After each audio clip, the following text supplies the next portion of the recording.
How are things going over there in our monitoring department? Great.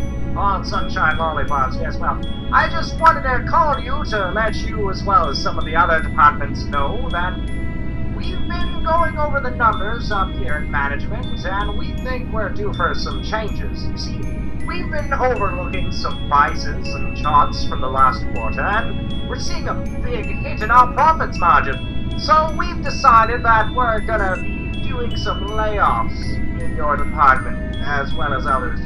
You're fired! Oh, James, you know I'm just kidding you. Or as the kids say, joshing. That being said, with the amount of employees being dismissed, we don't have enough to cover all of the shifts at the moment. So you'll have to man up and take the responsibility of the night shift for the next few days. I'm sure you can handle it. Consider it overtime. Except, we don't necessarily have enough to pay you overtime. Consider it, regular hours, except more of them, with a couple of small deductibles and fees. You can handle it, I'm sure. You are the department head. Alright, take it easy, chum. Oh, and can you look in on some readings we're getting from Zone 38B? We're getting some irregularities there, and, the tech guys told me to pass along the message. Alright, you have a great night. End of message. Delete. Press 7. Pretentious assholes. They expect me to work the night shift, and right after I come off my day shift? You gotta be kidding me. Do this, James. Do that, James. Oh, and by the way, can you do us this favor and not go home to your lovely family? We need you to listen to Space Noise. Everybody fucking loves Space Noise. You gotta keep those shareholders happy, you know. Okay, you take it easy, and if you're lucky, you'll make an extra penny on your paycheck this year. Alright, screw it. I'm here. I might as well work.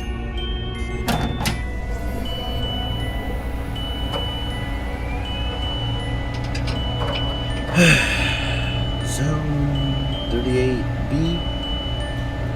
There's nothing out there but deep space. What the hell are these guys trying to pull?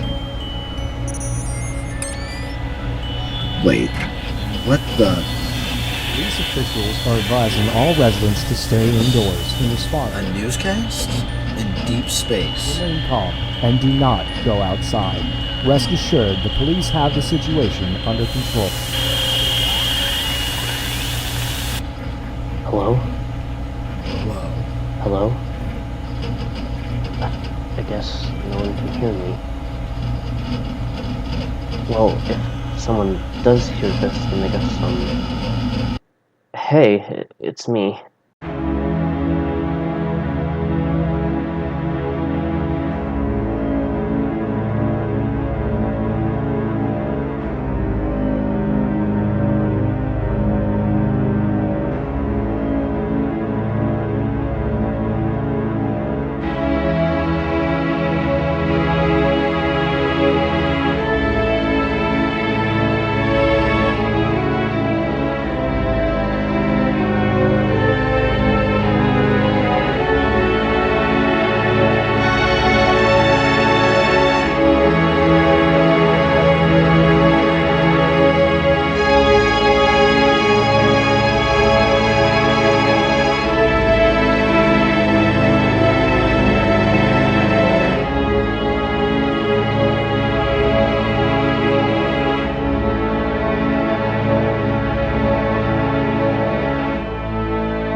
Alright, things look good. Okay, should be getting the feedback from the other broadcast stations now. Number 1 is live, great. Number 2 is also live. Number 3, yes. Okay, hold on. It's working. Holy crap, only 30 tries in. This may be the best news I've had in months. Holy crap! Oh, okay, alright. Aden, get yourself together. Okay, if anyone is receiving this, I'm constantly listening on 4625 kilohertz. My name is Aden, and I think I'm the only one left in this town. I don't I don't know if the whole world is like this, but I haven't seen anyone in weeks. You'd think they would send the army here. It's hell here. Damn it. I don't even know what day it is. I think it's still July. Kinda hard to say, to be perfectly honest. The sun hasn't risen in a month. I don't know, it's kinda hard to keep track of time. All there is outside is this thick gray fog and some red ambient light from the sky. It's been this way for a month. Like I'm in hell. The power's out in all the buildings. There's no running water anywhere. Finding supplies is easy enough, but I haven't met any other survivors anywhere. Well, on the bright side, at least there's more food for me. Sorry. I don't want to give away my exact location. I don't know if those things were listening to this, but I guess there's a bright side to growing up in a town as old as this one. I'm held up underground. Nice bomb shelter, probably built in the Cold War. This place is crazy spacious. I mean, it's almost like they meant to keep the whole town under here. Well, given the circumstances then, but at least still standing. These things were built to last. I think I've explored all of it within the past month. When you have nothing but your thoughts, time isn't really much of an issue. In fact, I've had nothing but time. I've basically been scavenging the town, looking for survivors, and hiding from those horrible creatures.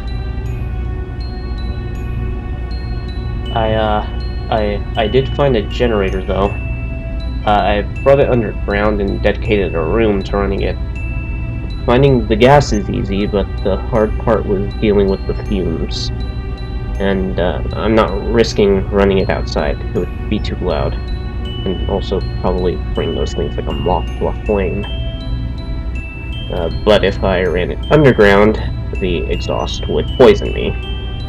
So I found a room that was close enough to the surface that had a small duct leading outside. But I've been getting pretty paranoid recently. I don't know if those freaks are checking any kind of thermal scanner, and if I just pump the exhaust outside, then someone would see a bunch of hot air rising out of the ground, so no dice there. So I rigged up a cooling system using some copper lines. Basically, it draws the heat out of the exhaust, and I use it to heat the living area. Now, you're probably saying, why am I heating up the place if it's July? Well, let me just put it in perspective. It's a constant 65 degrees outside, but underground, it's just so damn cold. Also, I don't know when this place was made, but the wires for the lights are all useless. They're mangled to hell. Some are destroyed, plus I can't find a breaker anywhere. Now, I'm not the biggest expert when it comes to electricity, but I've been doing a lot of reading, and I found a couple manuals that really helped. I went to a hardware store and scavenged a bunch of power lines from plugs and outlets and a breaker box, and I managed to wire up some lights around the place. I'm probably going to be here for a while. Might as well get comfortable, you know? But my main project was getting this radio working. I thought maybe I could call for help or communicate with other survivors. If anyone is listening to this, again, I can't give away my exact location. I just can't risk those things finding me. So, I made it so no one can triangulate my position, so the broadcast is recorded here in my shelter, but it's fed to 3 different transmitters on opposite ends of the town. You'd be surprised what you can do with a couple of ham radios from 18-wheelers and a bunch of professional broadcasting equipment from the local radio station. I'm not exactly sure what's happening here, to be completely honest. I kinda just showed up in the middle of it. A latecomer to the party, if you want to call me that. The night this all went down, I was well, detained, to say the least. It's a long story. To sum it up, it was a fun night. A little too much fun. Word of advice to you, if you're out drinking with your pals, choose a designated driver. Anyway, the night this happened, I was in the drunk tank. I woke up in the middle of the night when it started. All I heard was a bunch of screaming from the cells next door. When no one showed up to let me out, I started to think that things were getting really weird. I was stuck in that cell for 3 days, and for the first night there was this huge earthquake. I didn't really feel like starving to death, so I broke the metal toilet and started banging on the cell until I could bend the bars enough to squeeze myself through.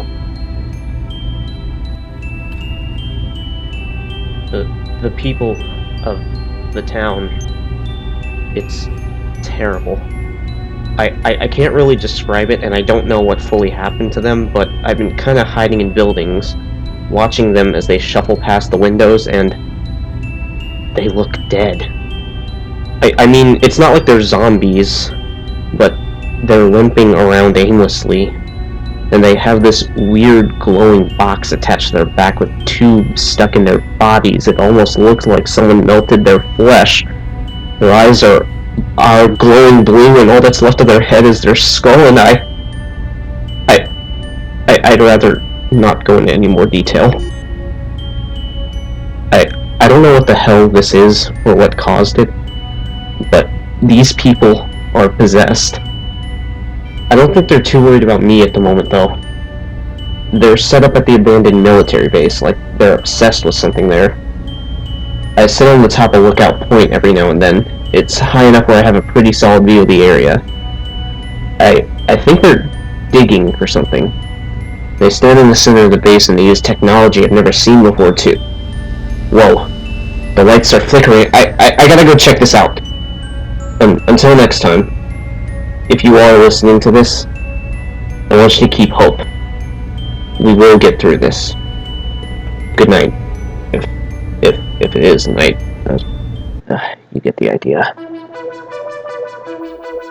Hey It's Me is a production of MM101 Studios, written by Thomas Abrams and Dominic Adame, produced by Thomas Abrams, with the voice of Aden played by Dominic Adame, and guest starring the voice of Jefferson and Thomas Abrams, featuring music by Devin Horn. If you enjoyed this, you can help us out by merely sharing it around and subscribing to stay tuned for further episodes. Thank you for watching.